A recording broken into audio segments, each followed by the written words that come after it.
नाहीयेत कॉन्ट्रीब्युशन, नुसतं घेण्याचं काम करत आहेत. त्यांनी थोडा विचार करा, संधी घ्या.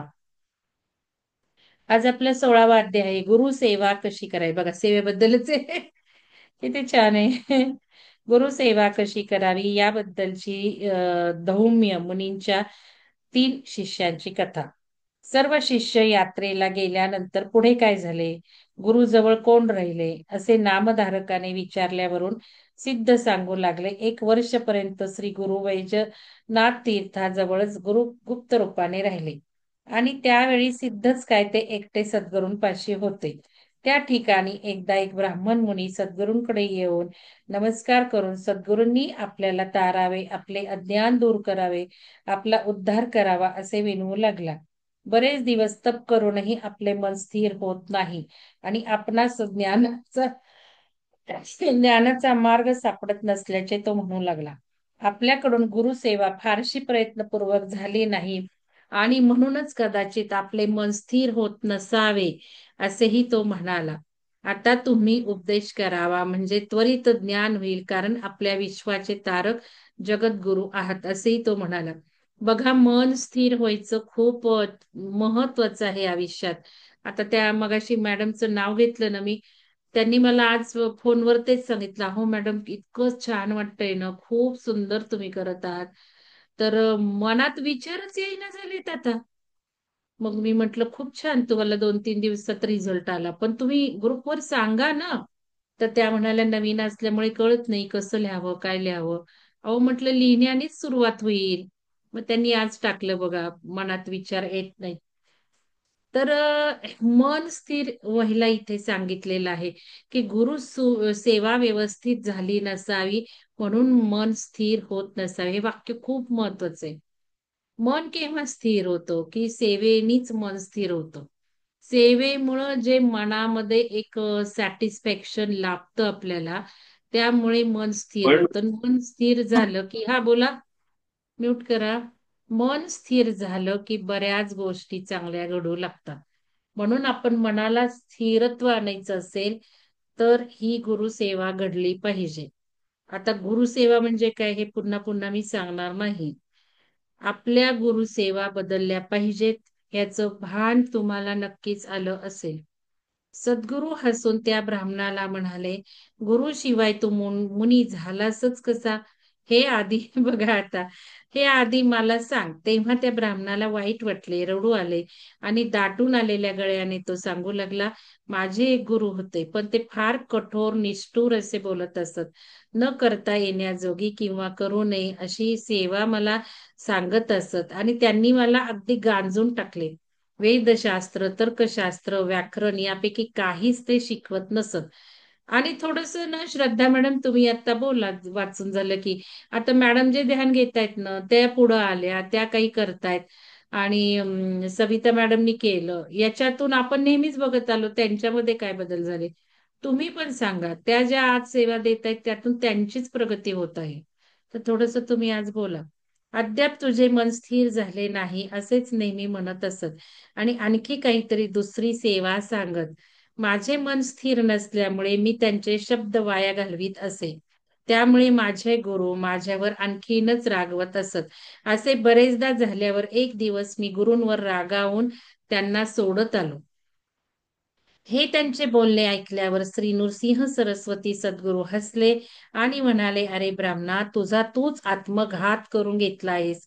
एखाद्याने देव्हाऱ्यात मळ विसर्जन करावे आणि मग आपले प्रारब्धच खोटे म्हणून रडावे, तसा मूर्खपणा तू केलेला आहेस. आपले नाक कापून दुसऱ्याला अपशकुन करणारी कसली ही तुझी बुद्धी? तुझ्यासारख्या समज नसणाऱ्या, आपल्या दोषांची जाणीव नसणाऱ्या गुरुद्रोही माणसाला कसले ज्ञान होणार? आपल्या गुरूंच्या गुणदोषांचाच विचार करणारा आणि ते दोष उच्चारून दाखविणारा तू, तुझे मन काय स्थिर होणार आणि तुला काय ज्ञान प्राप्त होणार, कसे होणार? आपल्या जवळच ठेवा असताना रानोमाळ हिंडण्यात काय अर्थ आहे? काय शहाणपणा आहे? कामधेनू सारखे गुरु असताना त्यांना फसवून आमच्याकडे कशाला येतोस? गुरुद्रोही माणसाला इहपर नाही, इथेही काही मिळत नाही आणि परलोकातही काही मिळत नाही. असल्या घुबडाला ज्ञानाचा प्रकाश काय सहन होणार? ज्याला गुरुसेवा कशी करावी हे कळते, त्यालाच ज्ञान होत असते. गुरु संतुष्ट झाले की वेदशास्त्र सर्व काही येऊ लागते. गुरु संतुष्ट झाले तर सिद्धी सुद्धा वश होतात. हे श्री नृसिंह सरस्वतींचे भाषण ऐकल्यावर तो ब्राह्मण अगदी काकुळतीला आला आणि त्यांना नमन करून म्हणाला, हे जगद्गुरु, आता आपणच माझा उद्धार करा. मी अज्ञानी आहे. गुरु कोण, कसे असतात हे आपणच समजून सांगावे. गुरुंना कसे ओळखावे, त्यांची सेवा कशी करावी, माझे मन स्थिर व्हावे, गुरूंचे स्वरूप माझ्या लक्षात यावे, अशी आपणच करा. माझ्यावर उपकार करा, असे म्हणून त्याने श्री नृसिंह सरस्वती सद्गुरूंचे पाय धरले. त्याला झालेला पश्चाताप पाहून सद्गुरूंना बरे वाटले आणि त्यांनी गुरूंची सेवा कशी करावी हे विस्तारपूर्वक सांगितले. सद्गुरू म्हणाले, गुरु म्हणजे आई, वडील, उपदेश करणार. हेच मला परवा सांगायचं होतं. गुरु ग्रह म्हणतो ना आपण, त्या ग्रह नसून व्यक्तीच असतात. मी थोडी हिंट दिली. तसंच शनी कोण, परत राहू कोण, या वस्तू म्हणजे ठिकाणं सुद्धा आपल्या घरातली असतात, की काही माणसंच नसतात, की जसं राहू म्हणजे आपल्या घरातले टॉयलेट्स. आपण ते जर स्वच्छ ड्राय ठेवले नाही तर राहूचे परिणाम आपल्यावर होणारच. तसंच बघा, गुरु म्हणजे आई. ह्या गोष्टी जर रिलेशन्स काय, कशाचं काय रिलेशन्स हे जर आपल्याला कळलं ना, तर आयुष्य खूप छान कळतं आपल्याला. आणि मग पिंडी ते ब्रह्मांडी असं का म्हणतो ते कळतं. सगळे ग्रह इथेच आहेत. तर गुरु म्हणजे आई, वडील, उपदेश करणारे. गुरु म्हणजे ब्रह्मा, विष्णू, महेश्वर. म्हणून मनाचा दृढ निश्चय करून भक्तीने गुरूंची सेवा करावी. याबद्दलची महाभारताच्या आदी पर्वात आलेली एक कथा तुला सांगतो, ऐक. द्वापर युगामध्ये धौम्य नावाचे एक ऋषी होऊन गेले. आता कथा नीट ऐका हा. द्वापार युगामध्ये धौम्य नावाचे एक ऋषी होऊन गेले. त्यांचे 3 शिष्य त्यांच्याकडे वेदाभ्यास करण्यासाठी राहिले होते. एकाचे नाव आरुणी पाचाळ, दुसरा वेद किंवा आणि तिसरा उपमन्यू. मला वाटतं ही आपण कथा शाळेत ऐकलेली आहे, वाचलेली आहे. उपमन्यू. तिसरा उपमन्यू वयाने लहान होता. तिघेही वेदविद्या मिळावी म्हणून गुरूंची सेवा करीत होते. पूर्वीचे गुरु शिष्यांकडून सेवा करून घेत, त्यांच्या अंतकरणाची परीक्षा कसोशीने शेवटपर्यंत करीत आणि त्यांच्याजवळ दृढ निष्ठा आहे असे दिसल्यावर मात्र लगेच कृपा करीत. मग शिष्याची काही मनोकामना असेल तर ती पुरी करत. अशा त्या धौम्य ऋषींनी आरुणी या शिष्याला शेतावर जाण्यास सांगितले, आठवले का? आणि कालव्याचे पाणी शेतात वळवावे. मला या गोष्टीने खूप माझ्या मनावर खूप असं आत डीप पेरणी केली होती या कथेमुळे शाळेत असताना. की आणि कालव्याचे पाणी शेतात वळवावे असे सांगितले. कालवा खालच्या बाजूला आणि गुरूंचे शेत उंचावर वरच्या बाजूला होते. त्या शेतात साळी किंवा भात पेरले होते आणि तेथे पाणी पोचेल अशी व्यवस्था करायची होती. खालून कालव्याचे पाणी जरी जोरात वाहत होते तरी वर उंचावर असलेल्या शेतात ते कसे चढवायचे हा प्रश्न होता. कालव्यापासून शेतापर्यंत एक चर खणून कालव्यातून जोरात वाहणारे पाणी दगडांनी अडवून ते साठलेले पाणी त्या आपण खणलेल्या चराकडे वळविण्याचा आरोनीनी प्रयत्न केला. पण वाहत्या पाण्यात दगड वाहून जाऊ लागले आणि काही केल्या पाणी वर चढेना. आता काय करावे? पाणी चढत नाही असे गुरूंना सांगावे तर ते रागवतील. तेव्हा प्राणपणाला लावून प्रयत्न करायचा असे ठरवून आणि गुरूंचे मनात स्मरण करून जेथे दगड पाण्यात स्थिर राहत नव्हते त्या ठिकाणी तो आरोनी पाण्यात स्वतः आडवा पडला. दोन्ही हातांनी एका काठावरची दरडी घट्ट धरून दुसऱ्या काठावरच्या दरडीवर पाय टेकून त्याने आपल्या शरीराचा बांध त्या कालव्यात तयार केला आणि त्याच्या या खडतर प्रयत्नामुळे प्रवाहाचे अर्धे पाणी चराकडे आणि त्या चरातून शेताकडे वळले. राहिलेले अर्धे पाणी पूर्वीसारखे वाहत राहिले. तरी पण गुरूंच्या शेताकडे थोडे तरी पाणी वळते आहे असे पाहून आरुणी आनंदाने दिवसभर त्या पाण्यात बुडून राहिला आणि गुरूंच्या शेतात आवश्यक तेवढे पाणी पोचले याचाच त्याला संतोष वाटत होता. दिवस मावळल्यावर अजून शिष्य घरी परत का आला नाही म्हणून धौम्य ऋषींनी शेतात जाऊन पाहिले. शिष्य दिसेना तेव्हा त्याला वाघाने खाल्ले तर नाही अशी शंका येऊन गुरु त्याला हाका मारू लागले. तेव्हा गुरूंचा आवाज ऐकून आरुणी पाण्यातून उठून त्यांच्याकडे आला आणि त्याने गुरूंना नमस्कार केला. तेव्हा धौम्य आनंदित झाले आणि शिष्याला मिठी मारून तुला सगळी वेदविद्या येईल असा मनापासून त्यांनी आशीर्वाद दिला. त्याप्रमाणे खरोखरच त्याला त्या क्षणी सर्व विद्या प्राप्त झाली. गुरुंनी त्याला आश्रमात परत आणले आणि आता घरी जाऊन सुखाने विवाह वगैरे कर असे ते त्याला म्हणाले. त्याप्रमाणे अरुणी आपल्या घरी गेला. दुसरे शिष्य वैद्य हाही तत्परतेने गुरुसेवा करीत असे. त्याचीही परीक्षा करण्याचे धौम्य मुनींनी ठरविले. त्याला शेतात पिकाची राखण करायला आणि त्यानंतर धान्य घरी घेऊन जायला सांगितले. त्याप्रमाणे वैद्य शेतावर गेला आणि रात्रंदिवस खपून शेताची राखण त्याने केली.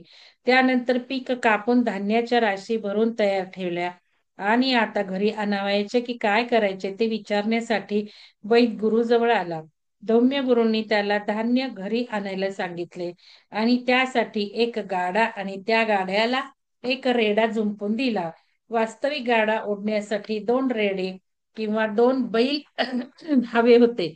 पण गुरूंनी गाड्याबरोबर एकच रेडा दिला. रेड्याला एकीकडे जुंपून दुसरीकडे वैद शिष्याने स्वतः गाडा ओढून कसे तरी शेतात येऊन पोहोचले. आपल्याला सगळं रेकॉर्डिंग करायचं नाहीये ना.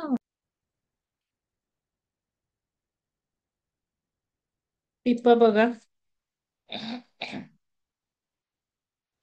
आपापल्या धर्माचे निष्ठेने पालन करून गुरुची प्राप्ती झाल्यानंतर गुरुकृपेने प्रथम शरीर शुद्धी, मग प्राण शुद्धी व नंतर मनशुद्धी. आता हे जे पंचकोश आहेत ना आपले, प्राणमय शरीर, अन्नमय शरीर, प्राणमय शरीर, मनोमय शरीर, हे सुद्धा त्या शाळेच्या सिलेबस मध्ये मला दिसले. पंचकोश सुधारणं, क्लिन्झिंग हे होऊन गुरुदर्शित मार्गावर मार्गस्थ झाल्यानंतर गुरुवाज्ञेप्रमाणे वागण्यातच आपले अत्यंत हित असते हे शिष्याला समजले पाहिजे. हे न समजता एखादा शिष्य किंवा साधक आपल्या मताने मोठे प्रयास जरी करीत राहिला तरी त्याला व्यर्थ श्रम मात्र करावे लागून त्याची सर्व खटपट धडपड वाया जाईल. कारण गुरूंची सेवा म्हणून साधक किंवा शिष्य जे करीत असतो ती वास्तविक त्याच्या स्वतःच्या मनाचीच मशागत असते. बघा, आपलंच मनाची हे असतं.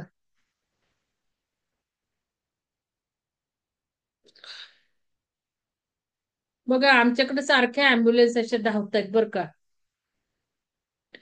अर्ध्या तासाच्या काळाने सारखंच 1, 2, 3 महिने झाले.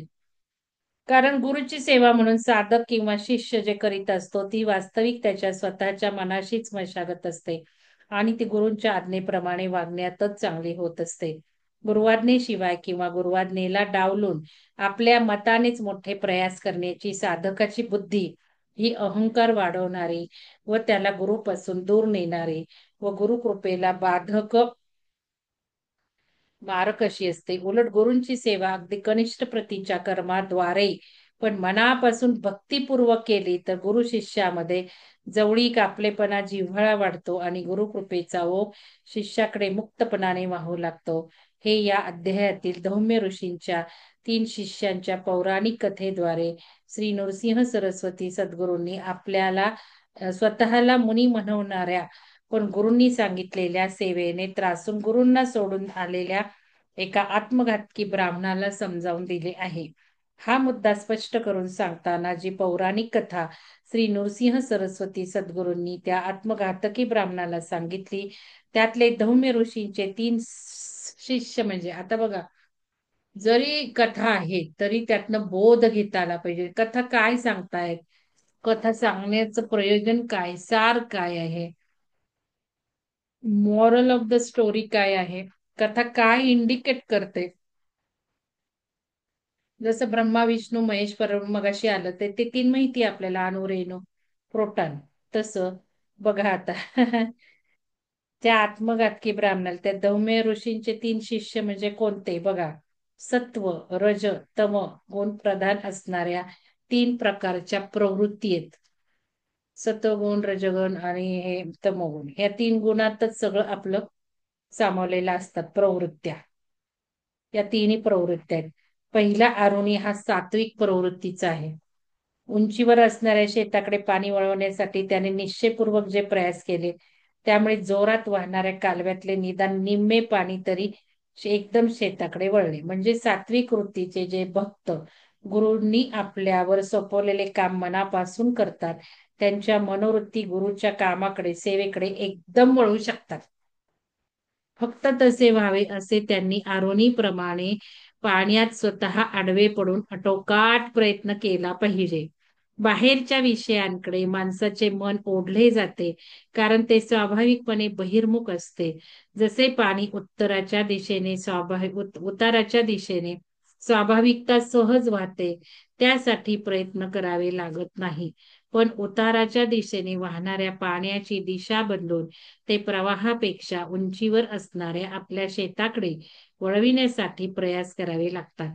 त्याप्रमाणे आपल्या मनोवृत्तींची बाह्य विषयाकडची ओढ थांबून त्यांना अंतर्मुख करण्यासाठी प्रयास करायला. खूप छान हा मतितार्थ आहे. आणि हा जो मतितार्थ आहे ना, की बाह्यकडचं तुम्ही दृष्टी वळवा, इनवड व्हा, विनवड व्हा, हे माझ्यातल्या काही आपल्या साधकांच्या, आता हे बघा, ज्यावेळेला मी साधकांचं काउन्सिलिंग करते, तुमचं चित्रपट बघते, तुमच्याशी संवाद साधते, तासन तास संवाद होतात. त्यातून मला एक कळतं तुमच्या मनोवृत्ती काय आहेत, कितपत तुम्ही अडकलेला आहात. त्या दृष्टीने मी बऱ्याचदा काही साधकांसाठी डायलॉग मारत राहिले इथे, पण नाही बदल होत. लक्षात घ्या, हे फार महत्वाचं आहे. बाह्य गोष्टींकडून मन इनवड झालं पाहिजे. कारण त्या मॅडमना, त्या फोन करणाऱ्या मॅडमना मी ताडकन तोडू शकले, फोन ठेवू शकले सांगून, की हे काय सगळं तुम्ही बाह्य गोष्टी करताय, अहो हे काय मला तुम्ही सांगता, इनवड व्हा, विनवड व्हा. तसं मी तुमच्याशी इतकं डायरेक्ट बोलत नाही, कारण तुम्हाला मिळवून पण द्यायचंय. तुम्ही जिथे असंतोषी आहात, तुमची जी भूक आहे ती थोडी भागवताही आली पाहिजे. नकळत नकळत सांगण्याचा बऱ्याचदा प्रयत्न करते. तसं कार्यक्रमातून मी काही एक 2-4 व्यक्ती दृष्टिकोनात समोर ठेवून मी नेहमी म्हणायची, की काय काय, पण नाही डोकी सुधारत. माहिती का, जी डोकी असतात ना वासनेची, ती नाही बदलता येत. तिथेच राहतात त्या व्यक्ती, त्याच वासनेवर, त्याच इच्छेंवर, बाह्य गोष्टींवर. तर हे फार महत्वाचं आहे. आता सांधेपणीची जरी गोष्ट मला लहानपणी मनावर हे झाली होती, कोरली गेली होती. मी नेहमी या गोष्टीवर खूप विचार केलेला लहानपणी, पण हे काही मला कोणी सांगितलंच नव्हतं हे. आता तो कळतो गर्भितार्थ वाचताना. म्हणजे कुर्लेकरांनी किती सुंदर लिहिलेलं आहे. आणि या पुस्तकाला किती पॉप्युलॅरिटी आहे बघा ना. हे तर माहितीही नाही बऱ्याच लोकांना, गुरुभक्तांना. किती दुर्दैवी आहे नाही. मग गुरु मानून फक्त गुरुसेवा म्हणजे कर्मकांडात अडकतात ते. व्यथा आहे, सगळी व्यथाच आहे. फार सुंदर सार मला हा आवडलेला आहे. आणि हा बऱ्याच जणांनी तुम्ही चेक करा. जसं मी आज तुम्हाला सुरुवातीला काही महत्वाचं बोलले. मी आधीच सांगितले सुरुवातीला हजर राहायचं. महत्वाचं डिस्कशन सुरुवातीला होतं, ऑफ द रेकॉर्ड होतं. त्यामध्ये आज मी मोलाचा संदेश दिलाय. तुम्हाला चेक करायचंय आपण किती लोकांना जोडलंय, आपण किती काय काय करतोय, लिहून काढा. एक एक विषय सांगितले, तिथे टिक करा, टिक करा.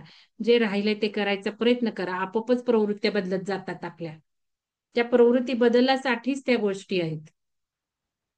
तर इथे खूप सुंदर सार दिला, की जो मला खूप आवडला, की इनोड व्हा.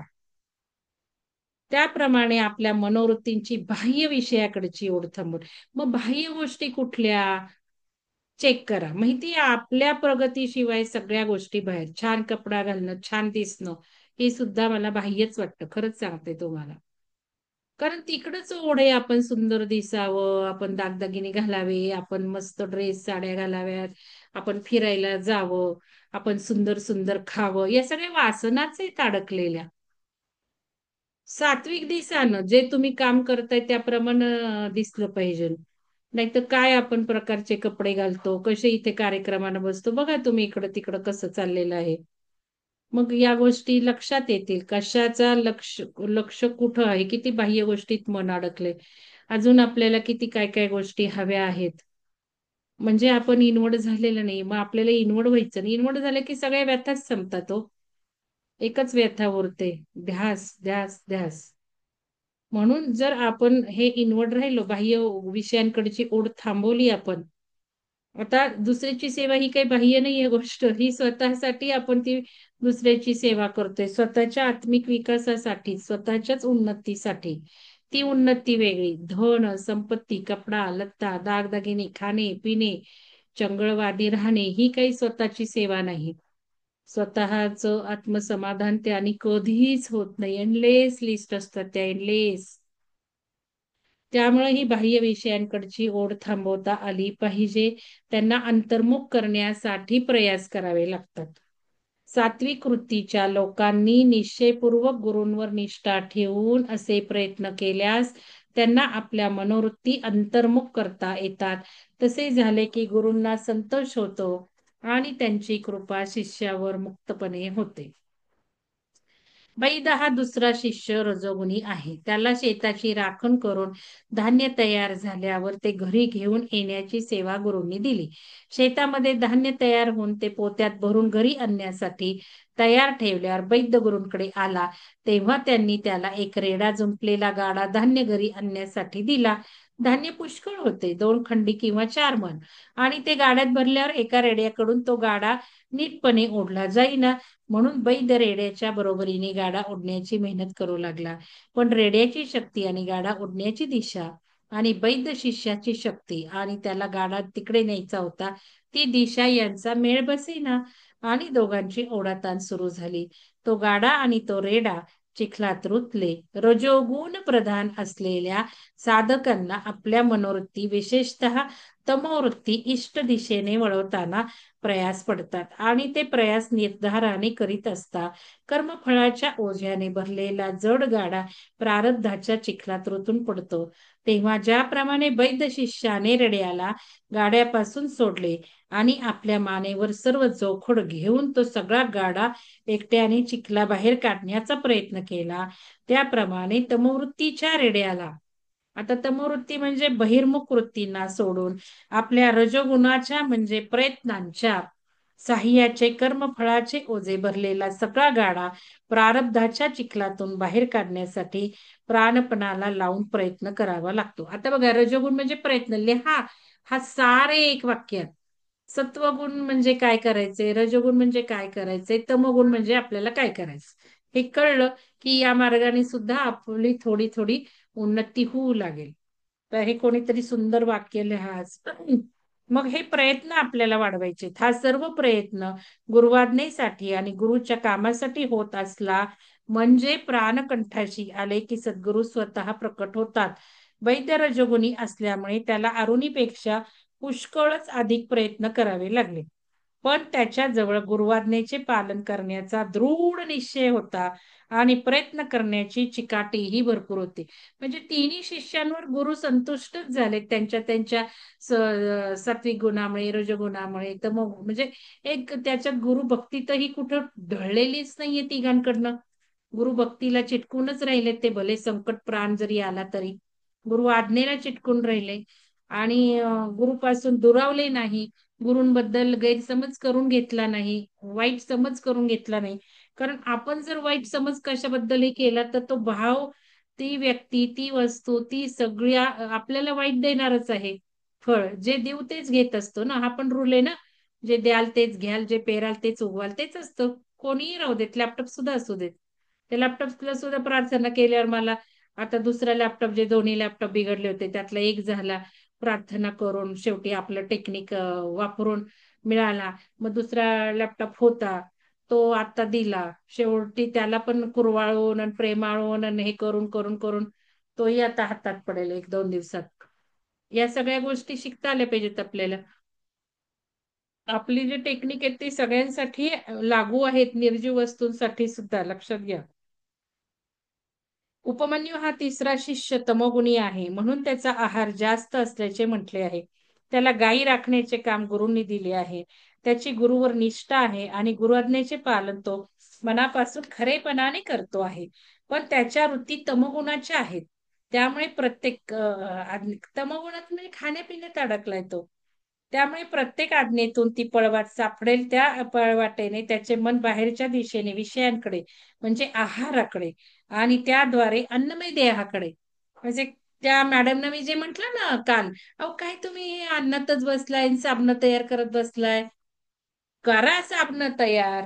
आपण सुंदर आयुर्वेदिक साबण तयार केले, क्रिएटिव्हच आहे, काही सगळं हे क्रिएटिव्हच आहे. पण त्याचा एवढा हे कशाला. मी किती छान काम केलं, मी ते काय आणि इथे काय गेलंय का? काहीच गेलेलं नाही ना. ते महत्वाचं आहे ना. हे करून ते केलं तर खूप छानच आहे. तसं म्हणायचं नाहीये मला, एकांगी म्हणायचं नाहीये. तो विचार करा. पण तिथे ह्या ध्यानधारणेबद्दल काहीच नाही. म्हणजे तुम्ही वजन कमी करण्याच्या मागे लागला म्हणजे तुमची ऊर्जाच तुम्ही लोअर स्तरावर ठेवली. तर तुम्हाला काय ऊर्जा घडवून देणार आहे? असा माझा म्हणण्याचा सार आहे. त्यामुळे शरीराकडे न बघता दुसऱ्या शरीराच्या कॅपॅबिलिटीकडे बघा. माझं शरीर काय करू शकतंय? माझ्या शरीराची ऊर्जा काय? माझ्याकडनं काय शरीराला काय करता येत नाही? या गोष्टीवर फोकस दिला पाहिजे का वजनावर दिला पाहिजे? या गोष्टी लक्षात घेतल्या आल्या पाहिजेत. तेच इथे लिहिलेलं आहे. म्हणजे काही वेळेला ज्यावेळेला मी हे टेक्निक मी सगळे केलेले आहेत. मी सुद्धा हे केस आज माझे टेक्निकनीच आहेत लक्षात घ्या. तर तो भाग नाहीये. पण किती एनर्जी आपण कुठल्या गोष्टींवर लावायची तेवढा वेळ तिथे एनर्जी लावण्यापेक्षा दुसऱ्या गोष्टींवर एनर्जी लावली तर जास्त चांगलं कार्य घडणार आहे की नाही घडणार आहे. तर हे महत्वाचं आहे. तर इथे सुद्धा तेच आहे. त्याला गायी राखण्याचे काम गुरूंनी दिले. त्याची गुरूंवर निष्ठा आहे आणि गुरुज्ञेचे पालनही तो मनापासून खरेपणाने करतो आहे. पण त्याच्या वृत्ती तमोगुणाच्या आहेत. त्यामुळे प्रत्येक आज्ञेतून जो पळवाट सापडेल त्या पळवाटेने त्याचे मन बाहेरच्या दिशेने विषयांकडे म्हणजे आहाराकडे आणि त्याद्वारे अन्नमय देहाकडे खेचले जात असते. त्यामुळे गुरुवाज्ञेचे पालन तो करीत असला तरी त्याच्या मनोवृत्ती अंतर्मुख होत नाहीत. गुरूंचे त्याच्याकडे बारकाईने लक्ष आहे. म्हणून प्रत्येक वेळी गुरु आपल्या आज्ञेमध्ये एक एक अट अधिक वाढवत जातात. गुरुला सोडून कसा जेवतोस? डोक्यात प्रकाश पडला का एवढा त्याचा? तरी त्यांनी एकाच गोष्टीवर फोकस ठेवला. भूक, भूक, भूक. आज्ञेमध्ये एक एक उलटा विचार करायला हवा होता, की का गुरु असे सांगतायत? त्यामागे काय कारण आहे? गुरूंना काय साधायचंय? मी करतोय बरोबर करतोय का? असं. अधिक वाढवत जातात. गुरुला सोडून कसा जेवतोस? एका साधकाशी झालेले परवा मी वाचून दाखवते तुम्हाला कसं असतं ते. त्याच्यावर काहीच रिप्लाय आलेला नाहीये. म्हणजे किती अपॉर्च्युनिटी दिल्या. नुसतं मला करायचंय. नुसतं असं म्हणून काय उपयोग आहे?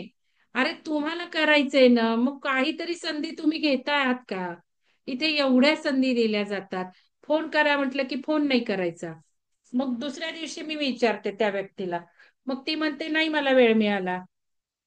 2 दिवस गेल्यावर 3 दिवस गेल्यावर मी विचारते त्या व्यक्तीला काहीतरी फालतू कारण असतं मला वेळ मिळाला नाही.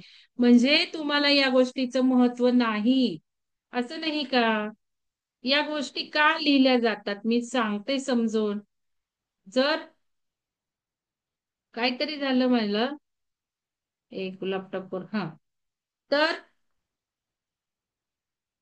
तर ठीक आहे. तर याच्यामध्ये हे समजून तर घेतलं पाहिजे किती आपण वेळ दिला हो फोन करायचाय मग तुम्हाला काय पडलंय का या गोष्टीचं? 3 दिवस निघून गेले तुम्ही फोन करत नाही 24 तासामधनं. इथे रात्री 11 पर्यंत मी लोकांना फोन करते ऑनलाईन दिसलं की.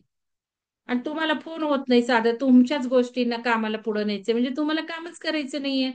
तुम्हाला सगळे आडखटेच आहेत. तुमच्या दृष्टीने हे महत्वाचं नाहीच आहे. तुम्ही 1 मिनिट सुद्धा ध्यानाला जोडू शकत नाही. तुम्ही एक दिवसही पहाटे उठू शकत नाही. तुम्ही ना ओंकार ध्यानाला जोडू शकत आहे. वाचून दाखवते सॅम्पल नमुना काल त्या मॅडमचा. असं वाटलं होतं यांना ठेवून उपयोग नाहीये. आता एंडातला एंड आलेला आहे. खूप संधी देऊन झालेल्या आहे. आता यांना ग्रुपमधनं काढून टाकलं पाहिजे. प्रत्येक वेळेला त्या म्हणतात मला करायचं. आणि पुढं काहीच होत नाही त्या पलीकडे. आणि तोही पर्सनलच मेसेज असतो. कुठल्याही कार्यक्रमाला उगवत नाही. ना चारच्या काही ऐकायला 2 मिनिटं, 3 मिनिटं. ना काही पहाटे, ना काही ओंकार ध्यान, ना काही. प्रत्येक वेळेला ह्यांना काम मात्र करायचंय. ज्ञान तर खूप आहे, शिक्षण तर अति आहे. आणि घरातली परिस्थिती तर एकदम आपल्यामध्ये कोणी नसेल अशी आहे. काय उपयोग आहे त्या सगळ्या गोष्टीचा? इतकं सगळं देवानी सगळं देऊन जर काही कॉन्ट्रीब्युशनच होत नसेल स्वतःसाठी सुद्धा, तर काय ते जीवनाचा उपयोग आहे? मला तर असं वाटतं चाळणीत घेऊन जीव दे असं म्हणावंसं वाटतं अशा लोकांना. खरंच. तर हे इथे खूप सुंदर आहे या कथा ऐकून. पण ते लोक रेकॉर्डिंग सुद्धा ऐकत नसणार आहे. त्यामुळे काही उपयोग नाही अशा जीवनाचा. आणि उपमन्यूची गुरुभक्ती खरी असल्यामुळे तो प्रत्येक वेळी गुरु आणि आता 7-8 महिने झाले. अजून किती वाट बघायची नाही का? ती मनापासून खरेपणाने पाळत जातो आणि माझ्यापेक्षा दुसऱ्या लोकांनाही फोन करून बोलायला लावलं, की माझं काही चुकत असेल, माझं जरा थोडंसं बोलण्याचा टोन वेगळा असतो, आवाजातला हे वेगळा असतो. त्यांनाही तेच उत्तरं दिली. शारदा मॅडम आणि सुषमा मॅडम समजून घ्या, तुम्ही केले ना फोन, त्यांच्याबद्दलच मी बोलतेय, काय उपयोग नाही. तर इथे हो. हे महत्वाचं आहे. आणि उपमन्यूची गुरुभक्ती असल्यामुळे तो प्रत्येक वेळी गुरु जी अट सांगतात ती मनापासून खरेपणाने पाळत जातो. आणि त्यामुळे त्याच्या मनोवृत्तींना बाहेरच्या विषयाकडे खेचून नेणाऱ्या सगळ्या पळवाटा बंद होतात. पळवाटा बंद झाल्या, पण तमोगुणाच्या अज्ञानाच्या मनोवृत्ती स्वस्थ बसून देईनात. म्हणजे एवढं गुरूंनी पळवाटा बंद केल्या तरी काहीच घडलं नाही. त्यामुळे तो रुईचा चीक दूध समजून प्यालाच. आणि तो चीक डोळ्यात गेल्यामुळे आंधळा होऊन विहिरीत पडला. तेव्हा सर्वप्रथम आणि मग याच व्यक्तीला लोक पैसे देऊन लुबाडतात ना, असं करा मग छान होईल, तसं करा. अहो, हजारो हजारो रुपये लोक देतात कन्सल्टंटला. वास्तुशास्त्रज्ञ कन्सल्टंटला देतील, परत तुम्हाला सांगते पत्रिकावाल्यांना देतील, ऍस्ट्रॉलॉजरला देतील. आणि याच व्यक्तीने ऍस्ट्रॉलॉजी घेऊन, कित्येक पैसा घेऊन ऍस्ट्रॉलॉजिकल सल्ला दिला. त्यांचाही मला फोन आला, या अशा कशा हो तुम्ही माझ्याकडे पाठवल्या? काहीच नाही होतं, यांना काही करायचंच नाहीये. म्हणजे ह्या गोष्टी खूप महत्वाच्या आहेत. तेव्हा सर्वप्रथम त्यांच्या मनात जर काही आले असेल तर, की आता गुरूंच्या गायीचे काय होईल, गुरु आता आपल्याला रागवतील. यावरून त्याची गुरुभक्ती किती खरी होती, किती मनापासून होती हे दिसून येते. गायी बहिर्मुख वृत्तीच्या विषयांकडे ओढल्या जाणाऱ्या मनोवृत्तीचे हे आहेत, प्रतीक आहेत गायी. त्या राखण्याचे म्हणजे त्यांना वळण लावण्याचे काम गुरूंनी उपमन्यूला दिले. त्याच्या तमोगुणी प्रवृत्ती सैरावैरा धावणाऱ्या गुरुप्रमाणे गुरुवाज्ञेतील पळवाटांमधून विषयाकडे पुन्हा. मला वाटतं ते गुरुचरित्र आपण जे वाचतो त्यावेळेला हे जर वाचून पेन डाऊन केलं ना सगळ्यांनी, प्रत्येकातच आहे, कोणी काही सर्वश्रेष्ठ आहे का? मला सुद्धा पुष्कळ अवगुण आहेतच ना, पेन डाऊन आपण केले पाहिजेत हे वाचताना. आणि नक्की ते कमी करण्याचे संकल्प ठेवले पाहिजेत. तमोगुणाच्या अज्ञानाने मन झाकलेले असल्यामुळे आपल्या बुद्धीने मनोवृत्तीची दिशा बदलण्याचे सामर्थ्य त्याच्यामध्ये नाही. पण गुरुवाज्ञेचे पालन करण्याचा प्रामाणिकपणा त्याच्याजवळ आहे. त्यामुळे तो गुरुवाज्ञेतून ज्या पळवाटा काढतो त्या सर्व प्रामाणिकपणाच्या आहेत, त्यात छल कपट लबाडी नाही. कारण तो गुरुने सांगत असतो ना, हो मी हे केलं ते केलं, लपवालपवी नाही. नाही तिथे असं झालं, दूध वाया जात होतं, मग मला असं वाटलं, असं म्हणत का तो? आपण कसं लगेच वळवावळी करतो, नाही असं कधी आपल्यावर घेतो का? आपण नाही घेत. आपल्यावर घेता आलं पाहिजे ना, ऍक्सेप्ट केलं पाहिजे, हो चुकलं, हो मला लागली होती भूक. हे फार महत्वाचं आहे. मग छल कपाट लबाडी काही नव्हती. गुरूंना चलाखीने फसविणे आणि गुरूंच्या आज्ञा धुडकावून लावणे असला अशुद्धपणा मुळीच नव्हता. हे लक्षात आले पाहिजे. म्हणजे मला काही करायचंय पण मला वेळ होत नाही, ह्याला हजारो सबबी. कसल्या सबबी? म्हणजे इथे हे पण लक्षात घेतलं पाहिजे आपण का सबबी सांगतो. मी म्हणते ना की मनातच नसेल तर या सबबी असतात ना, त्या सबबींना आपण सोडून दिलं पाहिजे. If there is will there is the way, हे महत्वाचं सारखं गुणगुण केलं पाहिजे ना, त्या वेला शोधलं पाहिजे सर्वांनी. आपल्याला दिसत नसतो लगेच, पण आपण हे वाक्य गुणगुणत गुणगुणत ठेवलं ना, if there is a way there is a will, if there is a will there is the way. Way way way कुठला मार्ग, कुठला मार्ग, असा विचार केला तर कार्य काही करायचं आहे आपलं घडणार आहे. आपणच हे आडखाटे सांगून आपण काय करत आहोत, बुजगावणं पुढं करत आहोत. या प्रवृत्ती आपण बदलल्या पाहिजेत. तिन्ही शिष्यांचे तिन्ही गुण शुद्ध आहेत. आरुणी शुद्ध सत्वगुणी, वैद शुद्ध रजोगुणी, तर उपमन्यू शुद्ध तमगुणी आहे. तिघांची आपल्या गुरुवर पूर्ण श्रद्धा आहे आणि गुरुवाज्ञेचे पालन खरेपणाने मनापासून. आता हे पूर्ण मनन करायचे बरं का. आजचा अध्याय खूप श्रेष्ठ आहे, खूप महत्वाचा आहे. पूर्ण रेकॉर्डिंग करत आहे याचं अन्वय अर्थाचं. तर आपण सगळ्यांनी हे आपलं परीक्षण करूयात की आपल्यात कुठला सत्वगुण आहे, समजून घेऊयात. लिखाण करा त्यावर, सत्वगुण कसा काय सांदेपणीचा सांगितलाय. आपल्याला सत्वगुण सुद्धा सोडता आला पाहिजे. शेवटी सत्वगुणच जात नाही लवकर, रजोगुण तमोगुण लवकर जातात, पण सत्वगुण नाही जात. ते पण आपल्याला हे विश्लेषण करा सगळ्यांनी आता ऐकून ऐकून. एक डिस्कशन करा आणि स्वतःच्या डायरीत स्वतः आपले तमोगुण, रजोगुण, सत्वगुण कुठले सोडायचे आहे ते हे करा. आणि गुरुवाज्ञेचे पालन खरेपणाने मनापासून करण्याचा तिघांचाही प्रयत्न आहे. पण तो प्रयत्न प्रत्येक जण आपल्या स्वभावाप्रमाणे करीत आहे, तेव्हा आपण सत्वगुणी नसलो तरी हरकत नाही. पण रजोगुण किंवा तमोगुण जो आपल्या जवळ असेल तो शुद्ध असला पाहिजे. त्या त्या गुणांनी आपण जर गुरुवाज्ञेचे पालन मनापासून करू, तर कितीही प्रयास पडले, कितीही वेळ लागला तरी आपला निश्चित उद्धार होईल. गुरुकृपा आपल्याला मिळेलच मिळेल. आपले अज्ञान कितीही घोर असले, अगदी आंधळा विहिरीत पडलेल्या उपमन्यू सारखे असले, तरी जर आपण त्या उपमन्यू इतके प्रामाणिक असू, तर आपला उद्धार झालाच पाहिजे. उद्धार चुकीने आंधळ्या झालेल्या आणि पुष्कळ आहार असलेल्या उपमन्यूचा होतो, पण अहंकाराने स्वार्थाने आंधळ्या झालेल्या धृतराष्ट्राचा किंवा खादाड कुंभकर्णाचा होऊ शकत नाही. बघा किती महत्वाचं वाक्य आहे. उद्धार चिखलात चिखलात रुतलेला गाडा ओढणाऱ्या प्रयत्नशील प्रामाणिक वैद्य शिष्याचा होतो, पण गुरुची इच्छा नसताना त्यांची विद्या त्यांच्याकडून कपटाने मिळवण्याची इच्छा धरणाऱ्या कर्णाचा तो प्रयत्नशील असला तरी होत नाही, होऊ शकत नाही.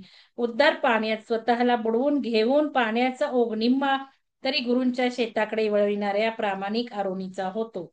पण आपल्या अस्त्रविद्येचा व तपश्चर्येचा ओघ कौरवांच्या अधर्माच्या पक्षाकडून पांडवाच्या धर्माच्या पक्षाकडे वळविण्याचे धैर्य बिंदेपणाने गमावून बसलेल्या द्रोणाचार्यांचा मात्र होत नाही.